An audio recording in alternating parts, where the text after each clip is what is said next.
And we are live. Hello, hello. Welcome, everybody, to a Democrat and a Republican walk into a bar live here at our friend Ollie's Pub and Records, Beer and Records here. Got some folks in-house here, too, so it's great to see our friends here getting some business on a Sunday afternoon. Yeah, absolutely. You can probably hear them in the background. This is a Democrat and Republican walk into a bar. I am Sean Hartman, your Republican. With me, of course, as always, is our wonderful Democrat. Dr. Cindy Banier here, and we're going to make sure that we are watching our audio because it's been a bit finicky recently, but thank you so much for allowing us or indulging us here. I'm having a peach sour. And as always, my Dr. Pepper. Beer I can't remember the name of. Very refreshing. How was your week, Cindy? It's been interesting. I'm still down taking care of my friend's chinchillas. Oh, nice. And Doc says she's on summer vacation down in Naples, and they just had baby ducks. Oh, wow. Yeah, so like we had 8 baby ducklings. So do they is it their ducks or is it like ducks that are in the neighborhood that they come to that? Yeah, it was actually their ducks. Were like they got from, I don't know, Rural King or something. Yeah, I know there's like people who own ducks. Like that's apparently a thing that people do. So, but that's cool. Cool that people. And then like the ducks are kind of just like hanging out, and then there's like other ducks, like there's Muscovy ducks, and I don't even know. Yeah. But yeah, one of the pet ducks had babies. So that's amazing. It's cute. We're trying to like hold on to them, but the mama duck is not appreciating that. I would imagine you have very protective birds. So quite a bit in the news. I actually wanted to talk. Where do you want to start? Too much stuff is going on. I actually wanted to start because I wanted to initially start with the Wagner Group and everything that was going on there in Russia. But when I woke up this morning, I saw you commented on one of my Facebook posts. It was the one on the Stingray and the Lee County Sheriff's Office. So you don't remember? I mean, or maybe it was someone else. But okay, well, never mind. No, I had shared a post that a lot of people were commenting on that people didn't realize about the Lee County Sheriff's Office and the Stingray program and the surveillance and intelligence programs that they have within the local government. And I thought it was very interesting that it's been getting a lot of engagement. So people who don't know this. Yeah, tell us about it. Yes. A lot of opinions on the Lee County Sheriff. Yes, oh, of course. So the Lee County Sheriff.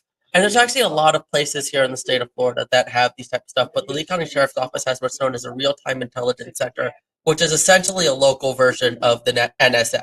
It's its own intelligence agency, and so everything from surveillance cameras that are hidden in the lights, they're called the lights, street lights. Street lights, yes.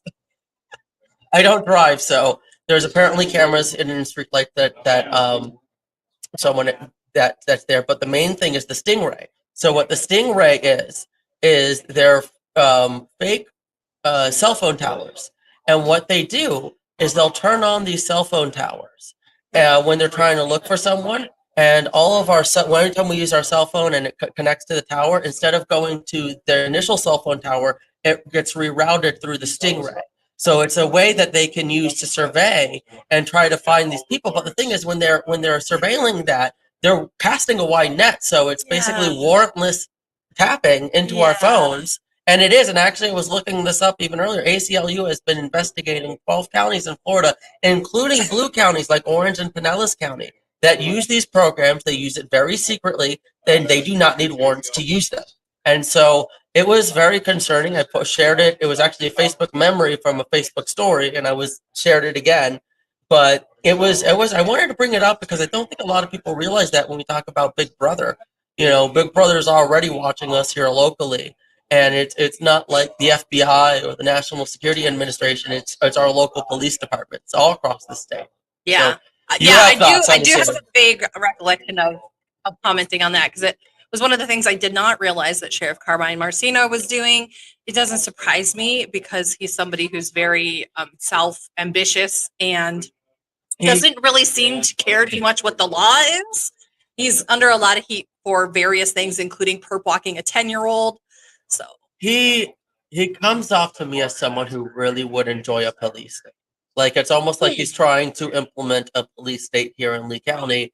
And it's interesting to me because Republicans are usually against this type of stuff, but it's like this is a very serious issue, and I would really hope that our state representatives would do something to curb this. But again, I probably wouldn't, unfortunately, our Republican legislators, because of how much they support the police, and they're going to argue this is about public safety and keeping people safe. It's not like Benjamin Franklin never said a famous quote that gets butchered all the time about sacrificing safety for liberty. It's not like that's an important part of our foundation, but okay. But it's something that I just wanted to make people aware of, and let people know that hey, your county government and your sheriff's office is probably spying on you.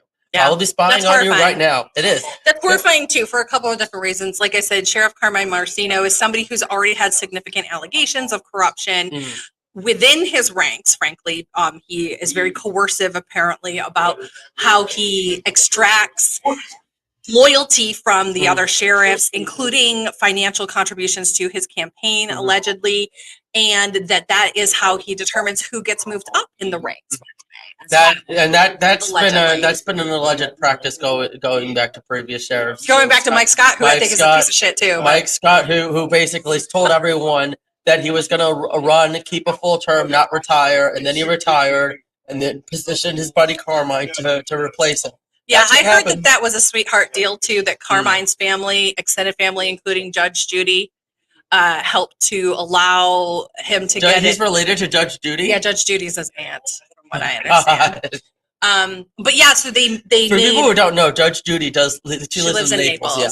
She lives in Naples, so she's a local here, and right, because Carmine didn't have all of the necessary credentials and requirements to actually become sheriff. Oh yeah, that's right. Yeah. So there was some little moving around in order to get him to be in the position where he needed to be. And yeah, so anyway, that sweetheart deal then got Mike Scott a job out of state in Tennessee, I believe. And now his daughter is just got elected to a judge position here. So they ran the Republicans and Terry Miller's crowd, who never gets into judge races, decided to run Mike Scott's daughter, Lindsay Scott Garza, against Archie Haywood, who I actually thought was a very good judge. Yeah, he was good. So there was a lot of folks who didn't appreciate the sentencing from Archie, so he actually was getting it from the left and the right.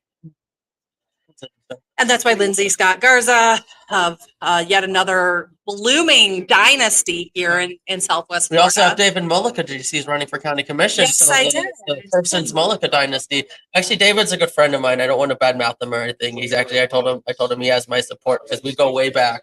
Actually, I don't know if you know this. So he ran for state rep for Heather Fitzenhagen's seat back in the day against Jonathan and Heather.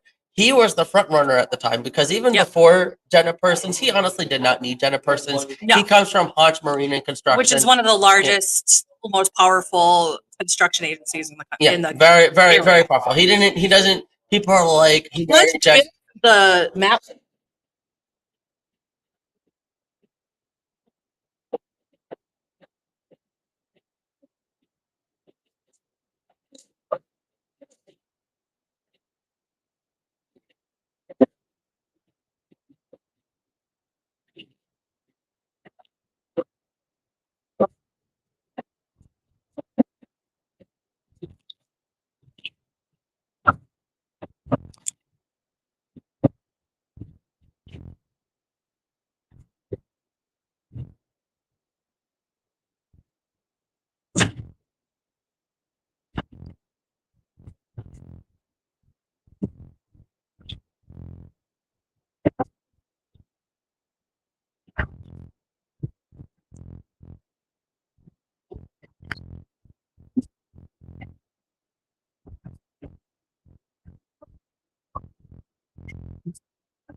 That the sheriff's office, particularly under Caroline Marcino, the role that the sheriff's office plays in politics here. Because there does seem to be kind of like this I don't know, how do you want to call it, like compromise? Let me how I put it. Like I feel. Oh, you think that the sheriff may have info like a J. Edgar Hoover situation? Yes, because for instance, like it's pretty well buried that Jenna Persons has 2 DUIs. Right? The situation with Jesse Purdon killing a woman on I-75.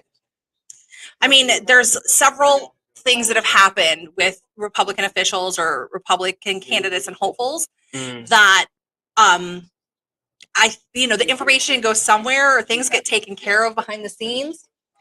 And I am just very weary of the potential role that the sheriff's office is playing in that. And I'll just leave it at that. Yeah, I'm not going to comment on that. I don't have any information for that. Let's go to this coup d'état in Russia that failed. Speaking of compromise. Speaking of compromise. Exactly. This was an interesting 2 days, which I wish would have lasted longer, honestly. It was pretty fascinating. It was sad. It was sad. It was sad. It was sad that it ended. Because here's the thing, and we've beat around the bush with Ukraine and Russia for quite a bit, and everyone knows I'm a pacifist and I want peace. But I think that the reason we are in this war is not even because of Russia; it's because of Putin. And it is my belief that if you take Putin off the board, you don't have this war anymore. And so I would have been coming off of the other side of my pacifist. I'm coming out as a real neocon here and saying, and I would have very much loved to see a regime change. Yes, I want a regime. I honestly think that not the easiest, I guess, it wouldn't be easy to regime change. Regime change is not easy. Yeah, we've learned anything, yes. But yes, I would be, I think Lindsey Graham got in trouble for it, but I was very supportive of the idea of like regime change being the option for peace. Because I think that, the reason we're in this war is not because Russia wants it or the policy people want it. It's because Putin wants it. And everyone's just following Putin's lead. And so you have to remove Putin from the board, or you're going to have some sort of compromise from Ukraine, which is going to lead to essentially appeasement and justification of an aggressive war. It's going to empower, other wars like it for territorial conquest, like what we're concerned about in Taiwan, right? So, yeah, I would have been very supportive of it had they completed, but I guess Belarus negotiated a deal. Though, what's his face? I don't even know how to pronounce it. Lukashenko. No, yeah, not Lukashenko. The other guy, the commander of the Wagner Group. Prosnigin. You're not going to be able to pronounce it. The Wagner guy. I'm going to call him Wagner guy. So that Wagner guy, no one knows where he is. So I don't know if he's actually already in Belarus or if maybe Putin already disappeared him. Who knows? But this is a pretty interesting thing. But what I was gonna say, let's roll back and talk about let's give some background as to give us some back. Yeah, you give us. So about 2 days ago, the leader of the Wagner Group, which is a group of mercenaries that Putin had essentially subcontracted out the war in Ukraine to. Their leader, Prosnigin. We cannot pronounce his name. Do not. I could, if I had it in front of me, I'd be able to do it. I'm not looking right at it. So, the leader of the Wagner Group, who had been very critical of the actual military leaders in Russia, right, that they were incompetent and things like that, basically led a coup saying that the Russian military had slaughtered his own men and they were totally incompetent. So not only did he take back some of the town and the land in Ukraine, then he took the Wagner Group, this mercenary group, and started marching towards Moscow, saying that he was going to take over. They took 2 Russian cities, and then they were maybe 20 miles out from Moscow. And then he's like, "Nope, never mind. I'm gonna just get stuck and then he turned back. So at some point, the president of Belarus, Lukashenko, dictator of Belarus, he's essentially Putin's little buddy next door, right? He's Putin's bitch. Yeah, Putin's bitch. So this dude is such a Putin lapdog. He is like a Peter Pettigrew to Putin's Voldemort. This dude is his bitch. He wants so badly to union. Yes. I just know that that's Putin's guy, right? Yeah. So it was very interesting that he interceded basically got this leader of the Wagner group to stop the march towards Moscow, and was going to give him essentially asylum in Belarus because at that point Putin had said that he was a traitor and wanted him to be killed. Yeah, so that's where we are. That's what's happened. That's what's been interesting. Whether or not he's actually in Belarus or he was, disappeared in the middle of, on the way to Belarus, But what's interesting with this is a few days before the story broke, I was watching this documentary on YouTube because YouTube's algorithm have figured out that I am a history nerd. So I was watching this interesting YouTube documentary on the Decembrist Revolution. And I don't know if you've heard of this revolution. This is back in 1825. And the fact that this isn't some epic history movie is beyond me. But it was a military-led revolution after the Tsar of Russia died. And no one knew at the time, but the Tsar of Russia, when he died, he did not have any heirs. He had an older brother and a younger brother. The older brother, Constantine, did not want to be Tsar. So Alexander, the Tsar, signed a secret edict that made his younger brother, Nicholas, his heir. So when he died, no one knew that, but the military people who wanted constitutional reforms and the abolition of serfdom, because at the time, even in the 1800s, they still had serfs in Russia. So they wanted all of this, abolition, all these reforms. And they said, okay, well, the Tsar's dead. This is our chance to actually ensure we get what we want. And it was a big battle on December 14th, but the calendar's changed. So I think it's December 26th now, but I don't even know. But the point is that there was this big battle with all these military soldiers, and it was a military-led coup that did not end well for the revolutionaries, but it was seen as the sort of the catalyst for all of the future Russian revolutions that happened later. And that's what it made me think of. Like, there is a history of Russian soldiers standing up against a totalitarian and autocratic Russia. Let's face it, that's what Putin is. Putin is very much an authoritarian figure. I think there's no denying that. And he has, consolidated power to the extent that Russia's could not really be seen as a viable democracy if it ever was one. It's never been a democracy. So actually, they've been fighting against democracy. Yeah. So again, this is one of those make the world safe for authoritarianism regimes. So they're out there doing that with. So I'm very disappointed with Wagner Group for not sticking to their guns, not going through with it. I understand why. I understand, you don't want to shed more Russian blood or whatnot. But you know what? Yeah, I see the only way outside of Ukraine giving away, the farm essentially. The only way I see this war ending is through a regime change in Russia. Yeah, I don't think that you're wrong. I'll say what I think was interesting about this. I actually think Lukashenko is going to pull a rope-a-dope. Oh, of course. I think he's going to rope-a-dope and give that guy right back to Putin. But that's just my own. Oh no, of that's course. That's my own interpretation. Oh yeah, wouldn't surprise me at all. Yeah. So I think that that's what's going to happen there. I do think that Putin, not only did he overplay his hand, and that's been very clear in the war in Ukraine, but that by basically ceding so much of his military power to Wagner, that's where he's got the problem, right? Is that his own army wasn't fortified enough to be able to do this, that he had to use this mercenary group. So it was a recipe for disaster from the beginning. And it's also, what it shows, what we've kind of already known is this is an unpopular war in Russia. So the morale, the desire of the soldiers that he's bringing in, whether it's, he's either bringing in paid mercenaries and recruits from anywhere from, the Wagner Group to, Iran, Syria, the Middle Eastern countries, he's getting all of them from all of there, or he's, doing, forced inscriptions. And that usually doesn't really give you a very good, it's not good fighting force. Yeah, it's not a good fighting force. You really don't have a lot of people who would want to fight. And then the Ukrainians offer some pretty good sweetheart deals to all those who desert. Like, they protect them and everything. So why would you'd want to desert? You have the opportunity to desert if you can. Why not? Why wouldn't you? Yeah. So, and back to Ukraine, Zelensky's looking at this very positively. He's kind of throwing about a lot of oh, well, of course, what a loser, and all this other kind of stuff. Like he's using this to fortify his own position. So yeah, it's definitely a morale boost to Ukraine. But again, I'm still very concerned about the tactical nukes that were set up in Belarus. That's really where my biggest worry is. So I would have really wanted to see this regime change sooner rather than later, but unfortunately, Wagner Group was out. So. Well, yeah, I just don't know what's going to happen from here. Is it going to push Putin into a corner so that he's more willing to use nukes?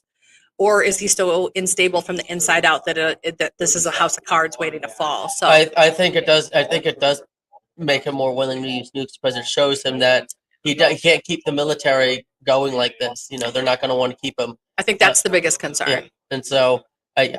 So that's where I'm worried about. So we'll see within the next week or two if that's what's going to happen, and then I think that honestly starts forcing some hands.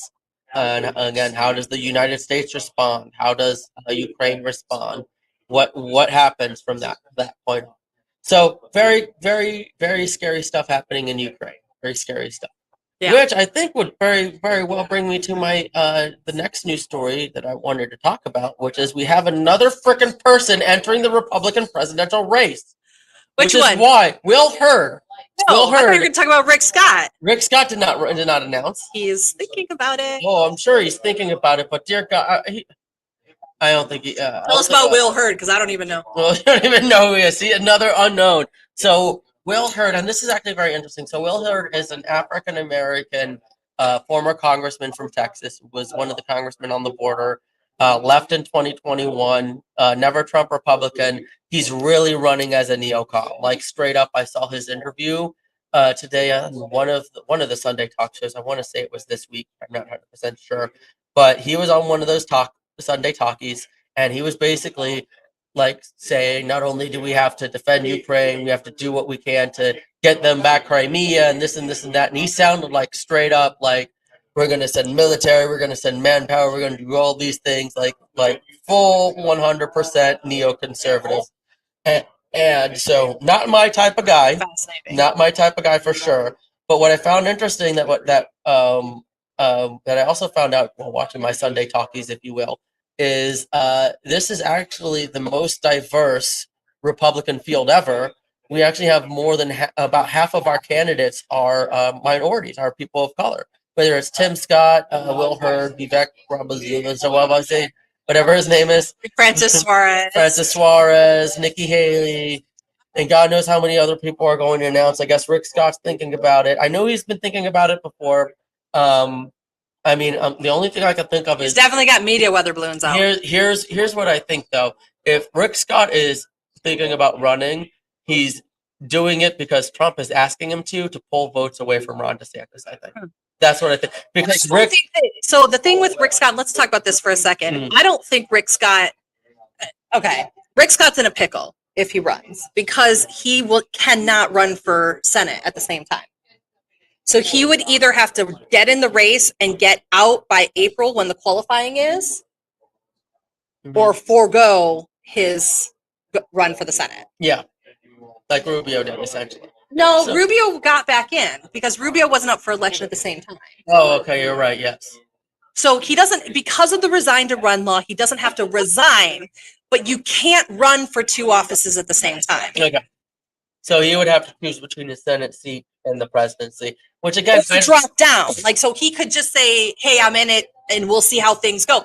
But the federal qualification period is earlier than the state qualification period, for instance. So to qualify for the state house in Florida, it's June of 2024, but it's April for the federal. Okay. So I don't know. I thought that was a pretty risky move. I don't know who the Republicans would want to kind of maneuver into that spot, frankly. They'll probably put Byron Donalds will probably run for that. I know he wanted to run for governor, but that would be an option for him. Matt Gaetz has wanted the Senate himself. Well, yeah. Oh, so it's Matt Gaetz. No one likes Matt Gaetz. I know. I agree with you. But Matt Gaetz still wants it too. But he's got a lot of money and connections, and so it would be who I don't know. That's a good question. I think Byron would probably run for the Senate seat if he didn't get the VP nod. If he didn't get the VP nod, or if he didn't get, or if yeah, probably. But yeah, it's a very No complicated area, and I still don't think Byron's going to get the VP nod because of again that 12th Amendment, which would have cost Trump Florida's electoral votes, which he doesn't want to do, and I don't think he wants to move back to New York City either. So I think the name I've been hearing that I thought was very weird is Nancy Mace, the congresswoman from I think it's South Carolina, one of the Carolinas, but she was actually a never Trump Republican back in the day. She's very libertarian, but she's been on the oversight committee. Her and Byron were on Sunday Morning Futures this morning talking about all these new Hunter Biden allegations. And by the way, just so everyone knows, the reason I haven't brought up the Hunter Biden stuff is because I'm waiting for the final report. Fucking stupid. No, it's because I'm waiting for. I want to see the final report before I make any comment. Fucking put him in jail. Well, unfortunately, he pleaded for some tax charges, so I guess he's not going to jail for that. It's fucking stupid. I know. Listen, I was totally sober and still turned my taxes in late. Yeah. I have a extension right now because we sold the family farm and my grandparents put up the family farm in all of our names. But when we sold it, the income went to our grandparents so that way they can retire and live comfortably without working. So I didn't make an income, but it looks like I made an income. And so I have to calculate my taxes without it so that way I know my refund that I would have gotten. And then the family is going to be paying me and reimbursing me for that and then paying whatever taxes I owe from the IRS because me and a few other members of the family threw it. I mean, we could talk about like the Durham report and what a fucking shit show that was in Congress. I haven't read it. I don't know it. I don't. Because it's really like it's not really making the case for y'all. Like it's really just a big nothing burger, and the tax evasion shit is about as close as they can get to nailing him. Because this is not a fucking real. This is not real. Like, it's not real. He's a fuck up. But this whole like international. This guy's not even fucking with it enough to make an international play for whatever. It's just not. And so I'm in the put Hunter jail and put Hunter Biden in jail camp. It wouldn't surprise me if this whole thing was actually done without Joe Biden's knowledge and Hunter Biden was just using the name without actually having any real power. Like anyone would like he was a con man. That's what it really sounds like to me. Is Hunter Biden junkie? He was a junkie. Yeah, but that's what it sounds like with these allegations. But again, I haven't read too much into them. I wanted to wait till the final report before I dig into it. I have not read the Durham report either. So I'm not really going to comment on that. But the guy looks just fucking smoke and mirrors. That's all it is. It's smoke and mirrors. Byron is up there doing the dance, the tap dance, like he's been asked to do, which is like, oh, look over here. Yeah. Hunter Biden, don't mind all those 37 felonies. Well, he was on Sunday Morning Futures. We're talking about like the documents that were in Trump's thing. And he was like, oh, the Presidential Records Act gives him like 5 years to go through this type of stuff. And I'm like, I'm pretty sure that national security secrets fall under a different law. Right. So it was kind of like weird for me to, it was kind of stupid, in my opinion, for him to say that because it's like he wasn't called Lion Byron for no reason. Well, you know what? Actually, let's move on. Those Republicans made it that name for him. Wasn't even me. Or Dane Eagles people, probably. It was before that. Oh, I didn't even know that. But it actually goes back to his congressional run in 2012, when he was lying about all of his felonies. Oh, I didn't know that. Yep, where they dug up all of that. I should have known that. They trotted out the ex-wife. Yeah, so yeah, they trotted all that out, and they just resurfaced that in the primaries. I don't even get why he wasn't a threat then. He was. They were doing Oppo though. Yeah, but he wasn't I don't understand why they were so concerned about him back then. He was 5th place. The only person he beat was Joe Davidow, who was basically a white version of him. Wait, so fucking Dan Bongino got more votes than Byron Donalds in 2012? Oh, for sure. It was it was only 12,000 votes. So lame. But actually, I think the in the 2020, it was what's his name? The donut guys. The what? The donut guy. What donut guy? Is the donut guy in 2020? Yeah, he was the front runner, but he never talked. He owned Domino's Pizzas and Dunkin' Donuts. Oh, Herman Cain? No, in 2020 for Florida 19. Florida 19. Dane, Dr. Dick and Swizzle. Dan Severson. Dan Casey Severson. Asker? Casey Asker is the donut guy. Yeah, he owns Dunkin' Donuts. I didn't know that. Domino's Pizza. And Papa Romano's. And I think I actually worked for Casey Asker when we both lived in West Bloomfield, Michigan back in the 90s. How fucking weird is that? He was the one. I worked at Papa Romano's. Casey was the guy who was doing all the big attack ads on Byron. So yeah, because he was that guy. So I never got a chance to meet him. I actually had just gotten back into. No one met him because he never showed up to anything. I know. I was like, I never saw him. He just paid out a bunch of stuff. So ridiculous. It was. I probably just a plant. Honestly, he sounded like if you're not going to show up, you're not going to actually run. Freaking Randy Henderson went to debates. Okay. No one. Randy just scuttled his own career, didn't he? Poor Randy. Because he was a very good moderate. Worked with both sides. Could have literally done anything else, but that was Thought it was this is his only shot. All of those people were like, "This is my only shot. This is an open seat. You only get one shot, one opportunity," as Eminem would say. So I could do it. I've been around. Literally, my favorite was Dr. Dick and Swizzle. Fits in holler Dick and Swizzle. I cannot not say Dick and Swizzle now, but in the fact that he made his money off of dick implants, just.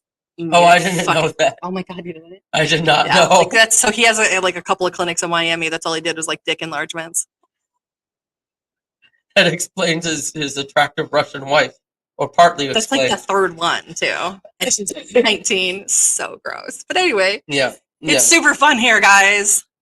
And that's why I call him Dr. Dick and Swizzle. And I would see his Facebook ads of him all tough on a motorcycle. Without the sleeves, so you can see his George Michael late 80s kind of fade beard.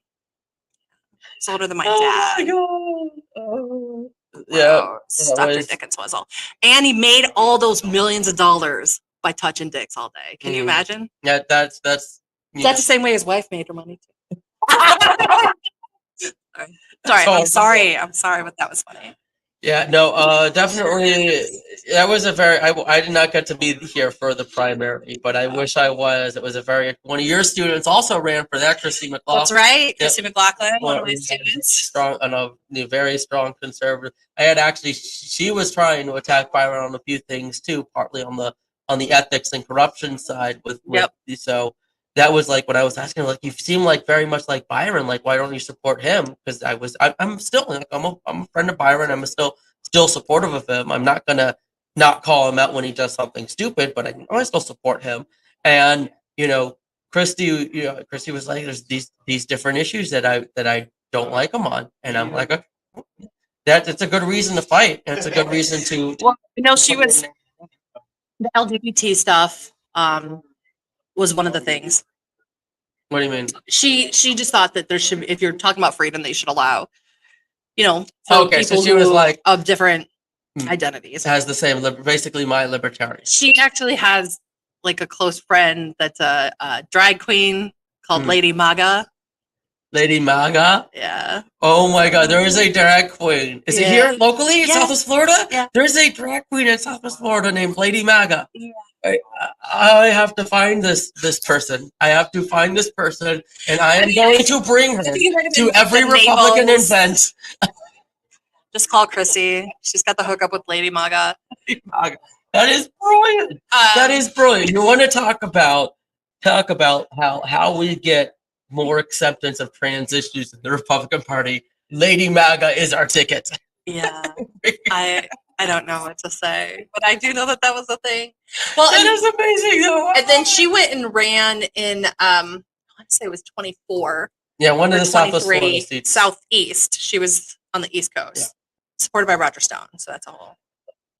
And then I know Christy was having some issues, and then after Thanksgiving in 2022, she drove her car through Tin City in Naples and was cited for a DUI. She just came back on social media, but what is it with Republicans down here and DUIs? Dane Eagle has famously had a DUI. You had 4 people run against him that one time. 2 apparently. The one that we know of when he was a state representative. Jenna Persons has apparently got some. There's been political consultants down here who've gotten them. And it's like, you guys need to stop drinking and driving. This is why I bike. And Jesse Purdon killed a lady on I-75 after a Republican fundraiser at a bar. I have actually, and I won't mention who, but there was about a decade ago, after a fundraiser, an individual who is currently in office drove me home after they had been drinking. Because I don't drive, and so I don't really have a choice. And they offered to drive me home, and it was nice of them. But I knew they had a few beers, and they didn't sober up. But I won't mention their name. But they are an elected official now, and that is a thing that happens here in the Republican Party. Apparently, drinking and driving. That's where I feel like I get the feeling of compromise to a certain extent, where it's like, and that's why I feel like Carmine's kind of like looped in on it, because it's like all these folks are getting all these different things, or they have different things going on, or there are certain things that are like known but unknown about them. Yeah, and it gets covered up. And then they run for office and they get supported, but it's like, hey, you got to do what we tell you to do. So, yeah. I mean, there's certain things about like Dane Eagle that is like common knowledge, but like not public knowledge. Like which one are you referring to? Because I've heard like being Charlie Crist's super secret special assistant. Yes. Okay. Yeah. When Charlie Crist was still a Republican. I have heard multiple super secret best friend. Well, I won't beat around the bush on it, because I have heard these allegations. And I don't know how true it is with his wife and 2 children, but there have been allegations that Dane Eagle was secretly gay. They were not conceived in this country. Which also was like, oh, you went to Iceland and your child was conceived in Iceland. Okay. Oh wow. Okay, well, I'm not one to spread rumors, but I just have heard things. There are multiple people who have told me that Dane Eagle was secretly gay, but I don't know. He posts an awful lot of pictures of his dog on Instagram and not be gay. I'm just gonna say that. Well, I thought the allegations were just because he did CrossFit. He's just like a big CrossFit guy. I mean, that's kind of funny, but it's not. That. Well, I don't know. Also, like, he's got one where he posted this picture about Ron DeSantis that was so, like, he was like, "Get you a governor that it's like he's making Google eyes at DeSantis," and that's what he posted on Instagram. I'm like, who the fuck does that? Anyway, that is weird. But again, those are just unsubstantiated allegations. I don't know, but we don't know for sure. Have no idea. About that. Don't come at us, Dane Eagle's lawyers. We're not actually saying you're gay. Or do, because you're a public figure and I can say whatever the fuck I want, because it doesn't count as defamation. No, not anymore. He's out. He's gotten out. He still counts. Does he still count? Good, because I want to be protected. I don't want to get sued. I don't know. I mean, I'm assuming not, because I haven't seen any evidence outside of people telling me that it's a rumor. I mean, how much evidence are you going to get? Something like that. Maybe a secret sex tape. I don't know. I have heard that there are sex tapes. Not of Dane, though. Oh, I'm very curious of who we're talking about. You've told me, you've said there's a bunch of secret stuff. Say that. There's apparently swinger parties that happen off of McGregor, too. So there's a lot of not safe for work things. But one of the biggest purveyors of this type of smutty politicalness is not with us anymore, Anthony Thomas. Really, it was like he was the dude that had all the secrets, and for a price, they could be yours. So I wonder. So how did he die exactly? He had cancer of the tongue, I believe. So officially, it was cancer of the tongue. Perfect. Yeah, like tongue and mouth. It was like mouth cancer. It was a pretty horrific ending, unfortunately, for him. And so, not slamming somebody who's no longer with us, but just a matter of like, he was the guy that always knew the stuff. He knew all the stuff. He had made it he was a one-man wrecking ball with the FMPD. Mm. He had taken on a lot of things related to that, put out a lot of dirt and information behind the scenes. He was just the guy that if you had something that needed to get out into the hands of other people, he was the one that did it. Yeah. I knew of him, but I didn't know him, and I definitely didn't know that. But I think that's a very interesting theory.